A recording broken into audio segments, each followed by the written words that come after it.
1시간 기도 성경 1장 읽기 묵상 꾸준히 해야 합니다. 시편 19편 7절에서 14절 말씀이 주는 행복, 행복을 묵상하는 월요일입니다.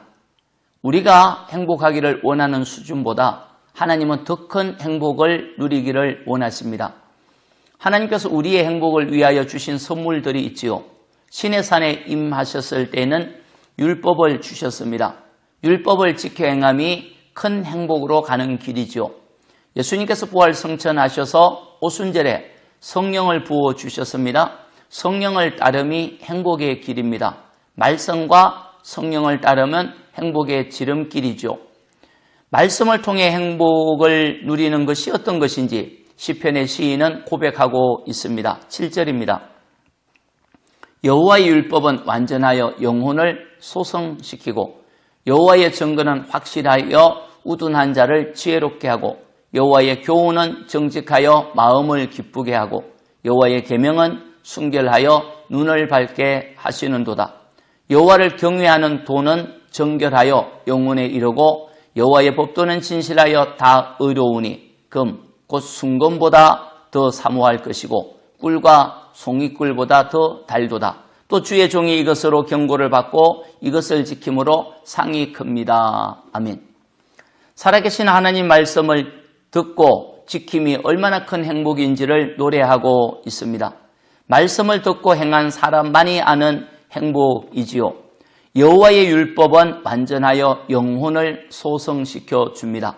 영혼이 죽어 있거나 영혼이 눌려 있으면 영적인 것을 알지 못하고 영적인 것을 알지 못하면 영적으로 암흑입니다. 여호와의 율법은 영혼을 살아나게 하죠. 죽어있던 영혼이 말씀을 통하여 살아나고 눌려있던 영혼이 말씀을 통하여 자유를 누립니다. 영혼이 살아나 자유를 누릴 때 참된 행복을 맛보지 않겠습니까? 여호와의 증거는 확실하여 우둔한 자를 지혜롭게 한다고 하였습니다. 세상을 살아갈 때 지혜가 없어 언젠간 후회할 때가 있지 않았습니까? 여호와의 말씀 속에 있는 증거들은 우둔한 자를 지혜롭게 합니다. 말씀을 묵상하고 지켜 행하면 세상에 줄 수 없는 지혜를 얻지요. 인생의 난제를 만날 때 말씀을 통한 지혜로 해결하면 얼마나 기쁘겠습니까? 지혜를 통하여 행복을 누릴 수 있지요. 여호와의 교훈은 마음을 기쁘게 합니다.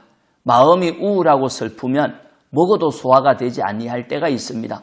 그러나 마음이 기쁘고 즐거우면 먹지 않아도 배부를 때가 있지요. 하나님의 교훈의 말씀을 듣고 묵상하면 마음에서 기쁨이 솟아납니다. 마치 샘이 솟아나는 것처럼 마음에서 기쁨이 솟아나면 스트레스도 극복하고 스트레스가 사라지면 육신의 질병도 이길 수 있는 일거양득의 복을 받지요. 여호와의 교훈은 마음에 기쁨을 주기에 말씀을 통해 행복을 누릴 수 있습니다. 여호와의 계명은 순결하여 눈을 밝게 한다고 하였습니다. 선악을 분별할 수 있다는 것입니다. 악한 자의 속임수에 넘어가면 후회할 때가 있지 않겠습니까? 여호와의 계명을 행하면 선악을 분별하기에 행복을 누릴 수 있습니다. 말씀은 영혼을 소생시키고 말씀은 지혜를 주고 말씀은 기쁨을 주고 말씀은 선악을 분별하게 합니다. 말씀의 가치를 아는 사람은 말씀을 순금보다 더 사모하고 꿀보다 더 달기에 좋아합니다. 말씀을 지켜 행함이 행복의 지름길입니다. 하나님 고맙습니다. 말씀 사랑을 다시 회복하기를 원합니다. 말씀을 가까이 하여 영도 마음도 육신도 즐거워하는 은혜를 누리기를 원합니다. 도와주옵소서. 예수님의 이름으로 기도합니다. 아멘. 기도입니다. 첫째, 말씀을 통한 행복을 맛보게 하소서. 둘째, 복음의 증인이 되어 생명을 구원하게 하소서. 찬송은 200장 달고 오묘한 그 말씀 하나님 경외하여 잘 되기 바랍니다. 아멘.